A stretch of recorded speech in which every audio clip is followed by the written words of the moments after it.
But I knew where I was going. I knew what I was doing. I had a plan. No one's ever accused you of not being confident. I knew what was right or wrong, you had a plan. I'm confidently wrong right now. Right or wrong, you had a plan. Yeah. And I think that Michelle's dad, I think that gives a father so much. Yeah, he had confidence. And a young lady. He had confidence. She had confidence. I knew where I was going, even if I was boldly going off a cliff. Yeah.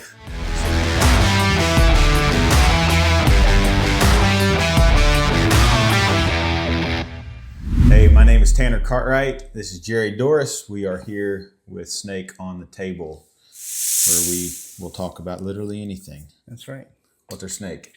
This one has been in here for probably one of the longest ones. It's been at the top. We've had it for a long time. This is number 4 at the top of our list. So this is going back when we started this in, was it August or September or something like that? You were asking the wrong person. I know, right? How can a Christian woman find a Christian man? Yeah, I think I would expound the question to how can a Christian woman find a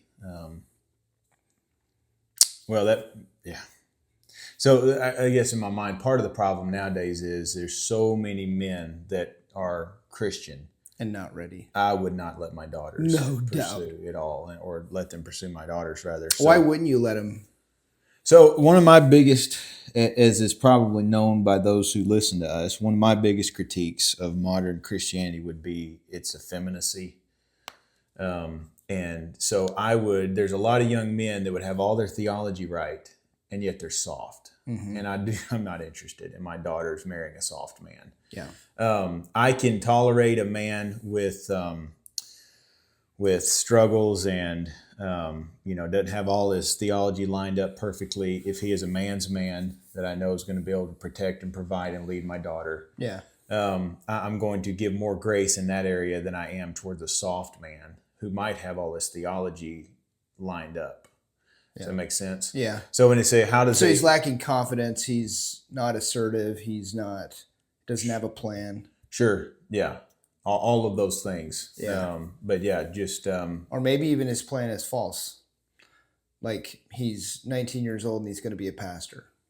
You're like, you need some salt. Maybe. But I mean, I don't have a problem with young men being called to the ministry. But you would want him to have some sort of a job. Well... Right? Is that Are you gonna let your daughter marry a job? Is barista? Not the bar. Yeah, I mean, whether or not he has a job, it's like, no. Do you have skill set? Do you have plans for the future? You like to work? Yes. Yeah. Can you work? Are you an asset? Are you the kind of young man I would hire? No, I'm pointing that out because so a lot of ladies, they meet guys that are coming. They go to some Bible college or something like that, and they're wanting to be in the ministry. And so they've got the theology all lined up, but they don't have, they're, as your dad says, their concrete. Concrete's wet. Yeah, they still got wet concrete. They don't know who they're going to be yet, and they don't have a skill. It's hard because I think almost anyone who gets married, unless they're in their mid-30s, is going to some extent, you could be able to say their concrete's not fully set up. Yeah. I bluntly, I look back at, my father-in-law being okay with me. Yeah. And the reality is that I was a wild card. Like, I could have gone either way. Like, I mean, I fell into charismatic theology for a little while and, whatnot. Yeah. I didn't have all my, Q's and P's marked just right. But at the end of the day, he knew he had confidence of a few things, that I love the Lord, that I was going to provide for his daughter if it killed me, mm-hmm. and was going to, protect and take care of his grandchildren. Yeah. He knew those things. And, I think that for him, that gave him confidence to give me his daughter. And so I am, when I look at a young man and he is not confident, he doesn't have a plan of any sort. He's effeminate, he's soft. And I mean more than just... he's offendable. Yeah, there you go. Yes. Being offendable is effeminate. Yeah, you can't joke with him. You can't. But I'm being serious here. A young man that doesn't know how to shake hands, a young man that can't look you in the eye. Yeah. One of my biggest pet peeves with young men is they won't look at you. Like they'll talk to you and they'll be looking down and they kind of won't make eye contact. Yeah. It's bad. It's a bad sign. So I just want to make sure people, because I know we've talked about this in the past, but like I met my wife when I was 18 years old, and within the year before turning 19, I had already secured permission from her dad to marry her. And I'm in Bible college. Yep. And I had no skills. I mean, Yep. I did, but they weren't noticeable at the time. I was doing artwork for the art department there. Yep. But it wasn't like something I was going to market my whole, career off of. But I knew where I was going. I knew what I was doing. I had a plan. No one's ever accused you of not being confident. I knew what was right or wrong, you had a plan. I'm confidently wrong right now. Right or wrong, you had a plan. Yeah. And I think that Michelle's dad, I think that gives a father so much confidence. Yeah, he had confidence. And a young lady. He had confidence. She had confidence. I knew where I was going, even if I was boldly going off a cliff. Yeah. So I've thought about this for a while, and I've thought about writing about it, and I haven't done it. But I think that, so if you go, used to historically, young women and their fathers, but even the young women would approach a man as, what do you have to offer? Mm-hmm. Not, oh, I got the feels. Right. And so nowadays it's all about the feels. It's all about, is he cute? Or I'm attracted to this person. Attraction, yeah. And then all of a sudden, after you're emotionally involved and romantically attached and all this stuff, well, then you start realizing, oh, does he have this, and this, like things that actually matter in the real world. And so I'm not saying romance is bad. Romance is awesome. It's amazing. But it's not a good litmus test for who you should be with necessarily. I'm going to show you a picture after. I want to show you here because I don't want anybody to be hurt. But I saw a picture of a couple here in the last 24 hours. And I'm like, how on earth did he get her? How on earth? Because he's a homely man. Yeah. Well, I can tell you why. I can tell you. Yeah. He's confident. He knows the Lord. He loves the Lord. He had a plan. He's got skills. He had something to offer that relationship. Yeah. And a woman will look past a lot of that for the right guy. And so that's important for guys to think about. But all right, so we're talking about how a girl finds the right guy, and we kind of jumped into, there's a lot of wrong guys out there. What he should be. Well, there's a lot of wrong guys out there. And the reason I even started down that track was, what kind of man is she trying to attract, first off? Yeah. So with the idea of, how does a woman attract a godly Christian man? The first thought in your mind has to be, what's she after? How does she find him? Yeah. And so I would argue that if a young lady is wanting to attract a godly Christian masculine man, she has to be godly, attractive, and feminine. Yes. And so attractive and feminine in a godly way. Yes. And so not in a worldly way. Well, and I would argue that's a perversion of femininity. Yeah. When it's worldly, but so. Well, I call it the drag queenification of women, where they look like drag queens instead. They put on this makeup and it's so true. It's so flamboyant. It's like, whoa, it's not in any way attractive to a man. It could unless be the man is gay. Could be a dude under there. I know, unless the man is gay, Yeah. Not.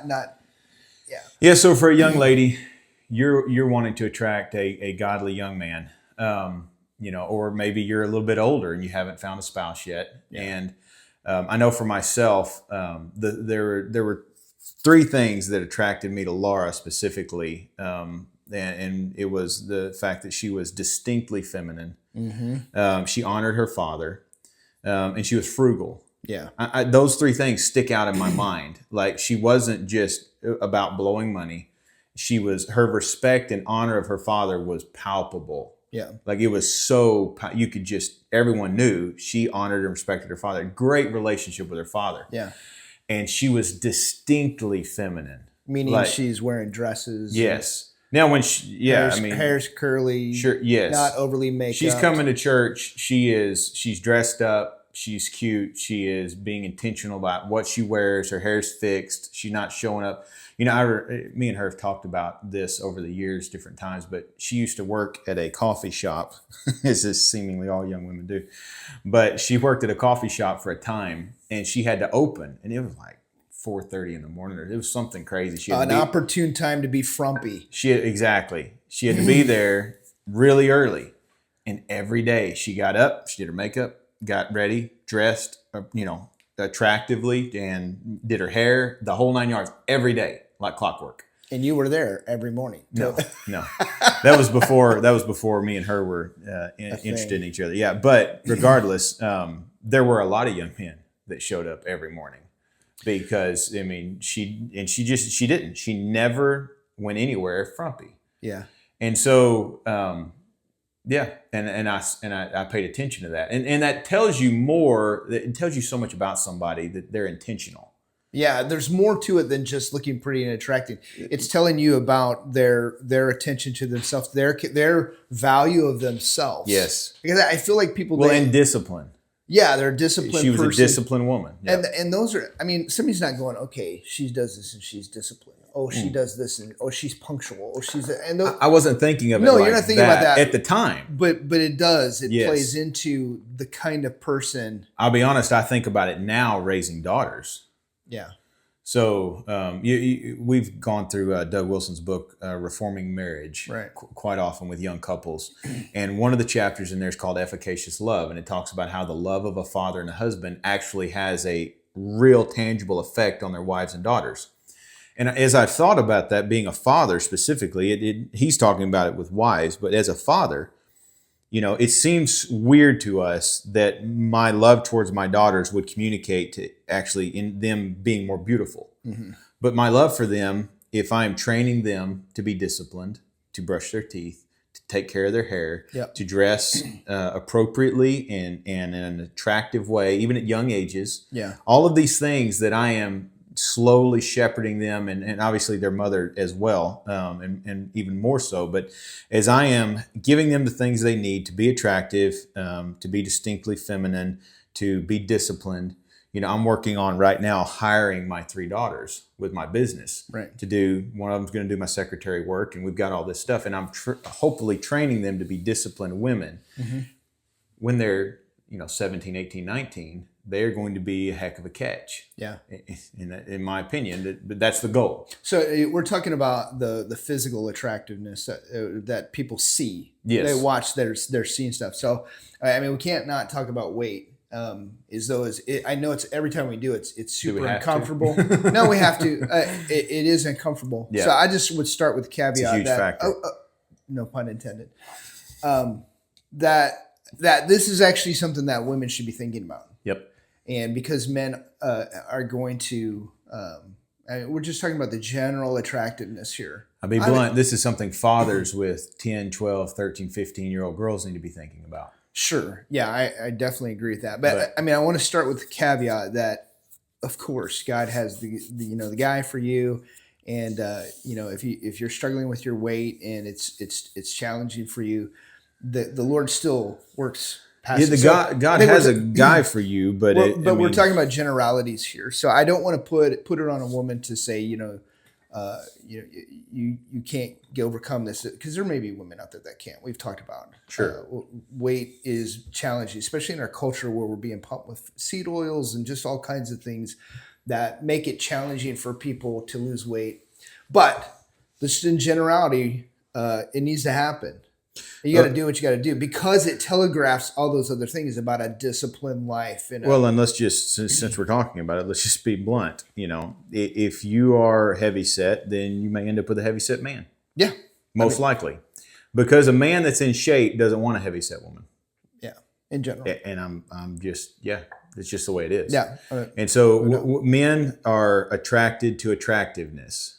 And it sounds weird to say, but so a man that's in shape and disciplined doesn't want someone that's out of shape and undisciplined. Yeah. He just doesn't. And so if you are heavy set and overweight, you may have to settle. And so I would just encourage young ladies that, it's a big deal. You need to be thinking about it. And frankly, it's never easier than it is right now to lose weight. Right. Ever. I don't care what age you are. It will not get easier to lose weight. Yeah. And so you need to be exercising. You need to be setting goals. You need to be doing those things, because a godly Christian young man he's not looking for a slob. Yeah. I've got that picture. I want to show it to you, and we won't show anybody else, but I just want to show you this picture. Whoa. And I'm just not sure how that happened. Whoa. You're not going to show that on the episode, are you? Oh, goodness. No, nobody will know what I'm talking about. Okay. No, don't. Would they maybe see this? Don't do that. Okay. Be Not terrible. at all. That's rough. And the point of that is that I think men, they're attracted to attractiveness. Yeah. And I think women are more attracted to confidence, Leadership. leadership. Yeah. And I think that's good. Yep. I think that's good. Because a man, obviously, he needs to be concerned about how he keeps himself. He needs to lose Not only weight. is it good, it's just the way God made us. Yeah, he needs to be careful about all the same things, but he needs to be focusing on work and labor and being intelligent and sharp and all those important things that are going to contribute to his leadership, because that's going to attract the right person. Yep. And whereas a woman needs to be concerned about her femininity. Yep. And how she appears, because it's super important. It's not a killer. It's not an end all thing. No. So somebody shouldn't lose hope if they don't have. But there are things, just like being a loud, boisterous woman. Yeah. It's going to make it hard. I'm sorry, guys don't like loud women. They don't. No. And loud women are. You like it or lump it, take it outside and dump it. I don't care. It's just like the loud women will not like hearing that. Yeah. But men don't like loud women. Yeah. Now, again, that we're taking a big generality. Sure. But it's a true generality. It's true. All right. So that's outward. I think, all of it's observable from outside. And we're coming at all this assuming that this is a Christian young lady looking for a Christian So young man. the ladies that watch Snake on the Table, yeah, and are going to pass this on to other ladies, they're the kind of ladies that need to hear this. Yeah, because they're trying to attract, Reformed Christian men that are solid. Yep. And so now the question is, let's back up. I think your love of children, your concern for children, your usefulness, like being utilized in the church and stuff like that. So important details if you're going to be a housewife, because that's what the men that you're wanting to attract, you're going to want to know how to cook and manage and all that kind of stuff. Mm-hmm. So if they observe those things in some context, I think that's important. All right. We grew up with a good friend. He always said, if you go over to their house and her mom made popcorn, he said, that's a bad sign. That's a good point. All right. Now, the context, where do you find guys? That's the question. It is the question. Because there's lots of guys, but they're immature. So where do you find them? Yeah. And I would say good churches. Yes. You've got to be a part of a good church. And if there's not one at your church, I would encourage young ladies, talk to your pastor about reaching out to other pastors. We have other pastors contact us. Yeah, so I would definitely, that's a whole category. I think that, one, you need to put yourself into certain contexts. So you've got to be out there in a way that people, so when you're going to church, you need to look a certain way, those contexts. Maybe there's a good church in your area, but you go to another church, but it's an okay church and they have some sort of a group that you could be a part of and it would be okay. So meet somebody. I would get permission from your from your pastor, your dad, and that kind of stuff to go to another church. Maybe they've got a Wednesday night program or something, and just to see what's out there. Yeah. And I would obviously take a girlfriend with you to those kind of things. So I would say from our standpoint, Emmanuel Baptist, they've got a pretty large and I know some of the ladies and the guys from our group have been a part of that. Yeah, and we trust that church. And I trust that church. I trust Ryan. I've got, we have the War College here, and a lot of people bring people to the War College to introduce them here. So there's that cross-pollination that I think happens between churches. And so I would then, as you said, I would go to my pastor. I would have. I think pastors bluntly should be on the hunt to help in this, because I think we can cut through a lot of red tape. Well, and I've cut through a lot of tape. If your father's around, he can cut through a lot of that too. Well, as a pastor, I'm going to go directly to the father, and so I'll say, "Hey, there's a young man here who's interested in your daughter." Yep. And he'll say, "Who's that?" I'm like, "It's this so and so. Well, what do you think?" "I think he's pretty good. I think he's a little soft over here. This." And I can broker something between a dad and me without these two ever knowing. So this young man, this happens a lot at Ref Church. They'll come to me and they'll say, "Hey, I'm really interested in so and so." I'm like, "Well, let's see how that works out." And so I'll go talk to the dad. So I've texted with dad, I've met with dads, I've called dads.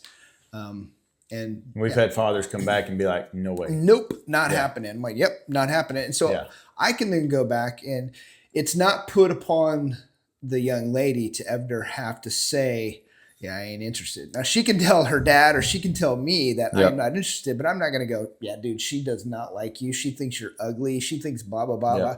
I'm not going to do that. I'm going to say, "Man, I don't think it's a good fit." Yep. And I think these are areas so much protection you should work on. And what that did is they can still be in the same room and they can have conversation, and nobody's awkward. Well, and I don't want to make it sound like I did it right. I messed up a lot before I decided to pursue Laura. I dated and all that kind of foolishness. But I asked my dad if I could pursue her. Mm-hmm. He told me yes. Then I went to her father, and he said, "I'll get back to you." Yeah. He went and talked to his wife, and they sat down with Laura and like, "Are you interested?"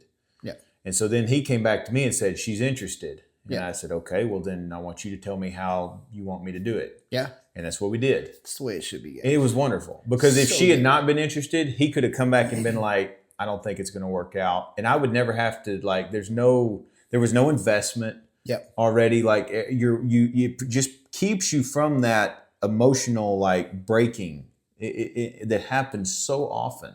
Because we let young people just do it.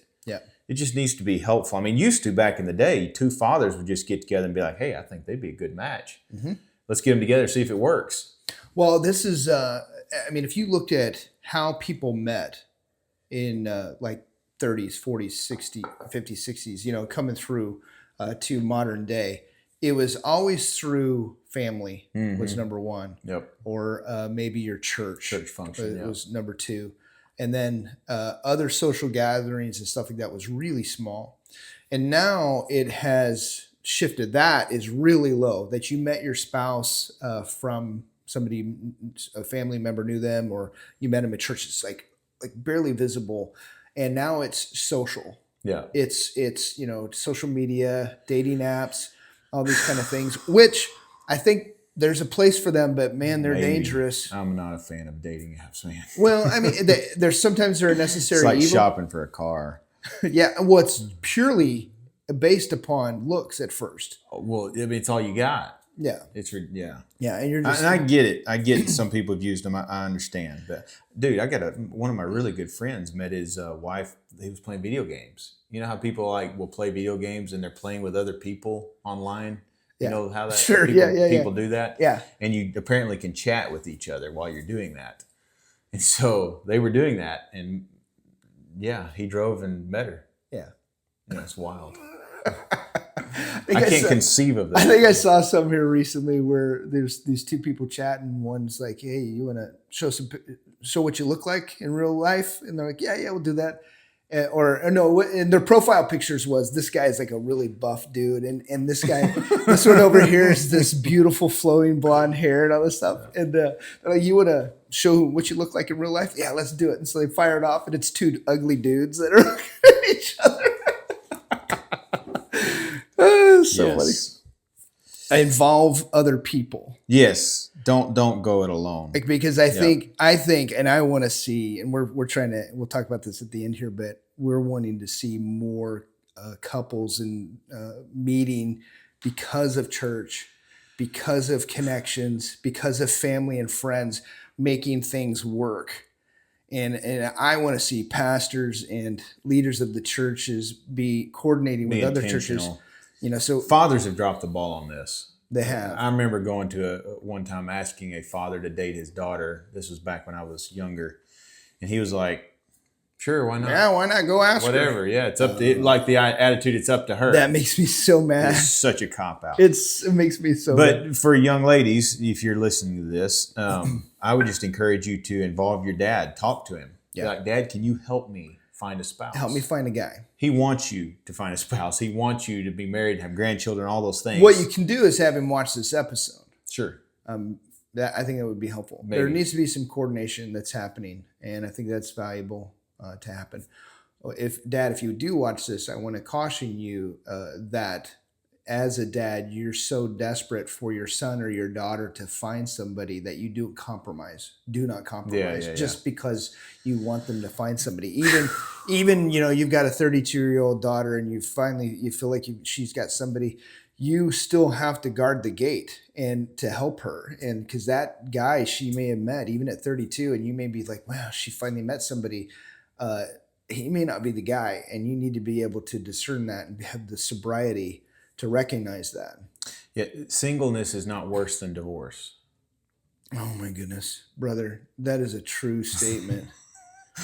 Divorce, you need to. Singleness is not worse than divorce. So if you are protecting, you need to protect your daughters and young ladies. If you're listening, or mothers, or whatever, whoever you are, your father, your husband, you have a responsibility to protect your daughters from. Because whether it's young men or young women, we have a difficulty being objective. Yeah. Because, they're cute, or they're attractive, or they're so funny, or they like me, or whatever. Yes. Or she, and I'm or desperate to be liked. And so a father can look at the situation and be like, heck no. Like, honey, you don't understand what it would be like. Well, a father should do that, but I do know a lot of fathers in their desperation, they've checked out just to say, oh, somebody likes my daughter, somebody likes my son. But the other problem that I see so often is that she will get emotionally attached to somebody they met at college or they met it wherever, not with the father there. And all of a sudden there's an emotional attachment. And now the father feels pulled by his little girl because she is like, oh, daddy, I love him so much, whatever. And he's like, gets sucked into it and just goes along with it. Well, and I would just caution girls from doing that, from getting themselves emotionally attached before they have allowed the men in their life to vet. So the men in your life are going to be your dad, principally, your pastor, even your brothers are going to help you to discern, is this guy a good guy? Yeah. And so I would say, even like making a list, what am I looking for in a husband? Mm-hmm. Make a list. I'd be careful with that. If it's, I would show that to other people. Oh, sure. Maybe make it with your father. I don't know. I'm just saying, that's a good idea. You need to have a list in your mind of what you're wanting, or else you'll compromise. Yeah. And that's what, when I say, like, used to, people would literally, if some dude showed up, it's like, I'm interested in your daughter. The question is not, do you love her? The question is, what do you have to offer? What do you bring in? What kind of life are you going to be able to give her? Yeah. And so a young man that's like, I got the feels for her. No. Bad sign, buddy. Get out of here. All right. So finding a spouse. So one of the things that we've tried to do, and this wasn't to plug this, but we have, we as a church, we see a need for this. Yep. And so we've got this reformed singles mixer that we're doing on March 29th. And we're going to do this again. We're going to do it. We've learned some lessons already. Yep. And so when we do it again, and I don't know when that will be, maybe June, maybe, in several months. Maybe fall. I don't know. Maybe, I don't know. We'll see. But we're going to do this again. I'd love to see us try to perfect this. Yeah. We've already identified several things that we should have done this different. We should have done that different, which is good. But we've got this event coming up. The part of our problem in the Reformed world is we're so tiny. So tiny, and we're so spread out. Even after I had shared the singles mixture online, I had some dude, from Texas be like, dude, I can't come because it's too far. But he's like, if you've got a young lady, send my way. And dude, he gave me his whole resume, like everything. And he's like, this is my pastor. You can contact him, talk to him. I'm a member in good standing, and boom, boom, boom. And he's like, there's nobody out here. He's like, he says, there's nobody around me. I don't know what to do. Anybody want to go to Texas? Hit us up. Yeah, well, he's Presbyterian. Never mind. Dude, he seemed like such a great guy. And then you saw that. You're like, oh, man. He started out with that. I mean, but anyway. So this Reform Mixers, we do have Presbyterians because it's Reformed. Yeah. And we have Reformed Baptists. Yep. And so they're coming. And currently, I just shot a little video for it. We have, we're at like 40 and 40. It's like perfectly split right now. And bluntly, I'm okay with a Presbyterian in a sense. If their dad is okay with it. If their dad's okay with it. Yeah. Well, I'm saying like I've said for years, I'd rather have a strong Presbyterian than a weak Baptist. Yeah, I hear you. So, I mean, I want part of me, I struggle with it because I want my children to actually be baptized, not just sprinkled as babies, which is what I believe the Presbyterians are doing. So I struggle with that. I really do because I want my grandbabies. I don't want them to be robbed of baptism, which is, I believe, what Presbyterians do. Yeah, we're getting on a side. Yeah, let's be careful on this one. I mean, our standing policy at Ref Church is that girls can marry Baptists, but our boys can marry Presbyterians. Our girls can marry Baptists. Exactly. So because we got a long-term strategy. It works out. We'll win on that on that exchange. Yeah. Now here's our commitment as a church. We're trying to raise men that are confident. Yep. They're masculine. They're entrepreneur. We're investing in all of our. No Nancy boys. Exactly. I'm tired of Nancy boys. We're just done with it. Tired of it. And it's working out pretty good. So we have some guys here. There may be some fellowships and different places to go to, but so conferences tend to have singles mixers. That's a little component that's happening more and more. I don't know what fruit necessarily comes from that. But I've heard some good things. I mean, I know there's been some marriages from like Fight Left Feast stuff. And what about like Dominion dating? I don't know. I know the guy that started it. Good guy. But I don't. I'm married. And I haven't had time to get on there and look at it. It's up and running as far as I know. Yeah, we've had a couple of people at Ref Church that have been on. That tried it. Or Dominion. Yeah, I have no idea how well it's working. Yeah, it hasn't worked yet for any of them. Yeah. So, but I mean, it may work. But again, we're such a small. You're going to end up with so many nerds on there, man. Just that's the problem with the reform world. It's just soft-handed nerds. How many pull-ups can you do? 0. How many? 0. They barely pick up their KJV Bible. What are we missing here? Is there something else we need to say in this topic? Yeah, I mean, if a young lady is we've covered a lot of things, but if a young lady, how do you attract a godly Christian young man? Well, that's not the question. It's how you find him. Oh, find. Yeah, so I'm trying to focus in on finding him. Yeah. If you got to find him, you got to attract him too. It's a package deal.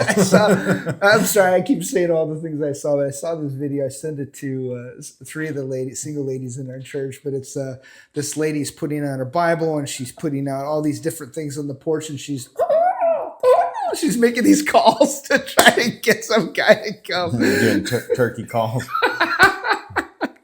Oh, my stars.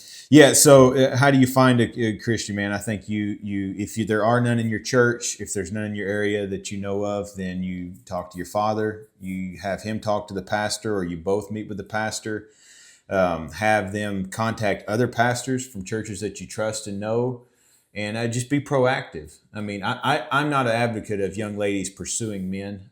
Most masculine young men don't like being pursued. They want to do the pursuing. So one of the things that I think is dangerous, and we've seen this with people we know, is that women, you have an ability to attract men if you want. Sure. And what they do is they'll go online and they'll message men. Ooh. We've had that happen in our church where they message men and then they'll get in some sort of a conversation with them and then they show up at church. Yeah, don't do that. Yeah, it scares the snot out of me. Don't do that. There's too many creeps online. Like if there's a young man you see online you're interested in, it's as simple as having your father contact him or your pastor. Yeah. It's just that simple. And there's just so much protection in that. Yeah, if you've got mutual friends or something like that. And a young man who's not willing to go through your father is not someone you are interested in. No, just not. And it just, I know that's the way I will do it for my girls. And I mean, as far as I'm going to be looking for young men actively, intentionally. So anyway. Yeah, you already have guys that have I've already got a few in mind. Well, guys that are dads that are like, hey, you want to sign some contracts here? Yeah, we're your daughters are going to be. But the modern way that it's been done of just casually dating and seeing if anything works out. Mail order brides had a higher success rate. Yeah, don't do that. Don't do that. Go through your pastor. Go to different youth groups. Put yourself out there. Be available, and meaning that you look, Yep. You are concerned about those things. So work on your attractiveness for the guys that are coming around, and I don't compromise on that. No. I mean, meaning I wouldn't leave a time when you aren't out and presenting yourself like that. You don't go anywhere looking sloppy. You just don't do it. I have people. So I have in my industry, like construction, I'll show up at work and I'll have guys at different times have poked fun at me, asked me if I was going to church, because I'll wear a button up or a polo. Wearing a polo in what I do is very rare. Like guys are wearing sleeveless and all kinds of different stuff. And so I'm wearing a polo. I'm looking I'm clean every day. I'm looking decent, and that I just don't go anywhere looking like a slob. Yeah. And I don't let my family go anywhere looking except for snake on the table when you wear that Coogee that's got that stain. Well, yeah. Whatever that is. Okay, I'll grant you that. All right, I think we've killed this. Yep. If you got a question for us, you can write to us at snakeonthetable.com. Scroll to the bottom. There's a form, and you can send in an anonymous request. And we've got some young ladies and young men at our church. Yeah, absolutely. So reach out. We can maybe hook you up. God bless.